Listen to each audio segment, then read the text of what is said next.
Hello বন্ধুরা, নমস্কার। সবাই কেমন আছো? আশা করি সবাই ভালো আছো। তো এই যে ভিডিও নিয়ে চলে এসেছি আমি। তো এটা সেই রামনবমীর সময় পুজো চলছিল, চৈত্র মাসে দুর্গা পুজো, তখনকার ভিডিও। এটা ছিল অষ্টমীর দিন ভিডিও। তো আমরা সকাল থেকে উপোস ছিলাম, তারপর পুজো দেওয়ার জন্য মন্দিরে চলে এসেছি। তো মন্দিরে দেখুন কত ভিড় হয়েছে। এদিকে এরা দু বোনে খেলা করছে, আর ওইদিকে আমার ছেলে আমার আপেল খাচ্ছে। পণ্ডিত মশাই ওকে টিক্কা দিল, তো বলছে আপেল খাবো, তো ওকে দিয়েছে। তো চেয়ারে বসে বসে আপেল খাচ্ছে। আর এদিকে মা আর আমি বসে আছি অষ্টমীর অঞ্জলি দেওয়ার জন্য। তো আমরা গিয়েছিলাম 10:30টার সময়, 11টার সময়। তো 11:30টার সময় অঞ্জলি হয়েছিল, তাই 1 ঘন্টা মতো বসেছিলাম আমরা। তো দেখুন কত পরিমাণে ভিড় হয়েছে। দুর্গা পুজো 2বার হচ্ছে, কত আনন্দ। তো খুবই আনন্দ করলাম, দিনগুলো আনন্দ করে কাটলো। খুব ব্যস্ত ছিলাম, তাই ভিডিওগুলো ছাড়তে পারিনি।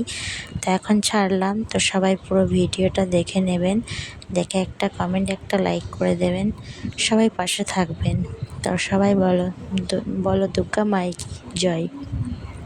তো অঞ্জলি দেওয়ার পর আমরা এই যে সবাই মিলে সিঁদুর পরাপরি করছিলাম। আর এদিকে দেখুন ছেলে মেয়ে খেলছে, ওর বাবা ওদেরকে ধ্যান দিচ্ছিল। আমাদের পুজো দেওয়া হয়ে গেল, এবার আমরা বাড়ি ফিরবো। তো তাই সবাই মিলে দাঁড়িয়েছিলাম, সবাই এসেছিলো, সবাইকে সিঁদুর পরানো হলো।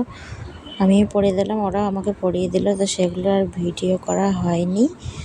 তো এই যে রাস্তা দিয়ে যাচ্ছি, তো এখানে অন্নপূর্ণা মায়ের পুজো চলছিল, তো সেটারই ডন্ডি কাটছিল। তো তারও ছোট্ট করে একটা ভিডিও তুলে নিয়েছি।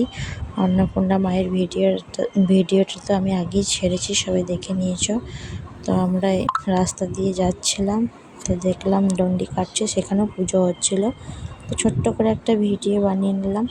তারপরে এই যে মন্দিরের কাছে চলে এলাম, প্রণাম করে নিলাম, জয় মা অন্নপূর্ণা। তো সেই দিনটাতে অন্নপূর্ণারও পুজো হয়। তো ভিডিওটা কেমন লাগলো জানাবে। ধন্যবাদ, টাটা।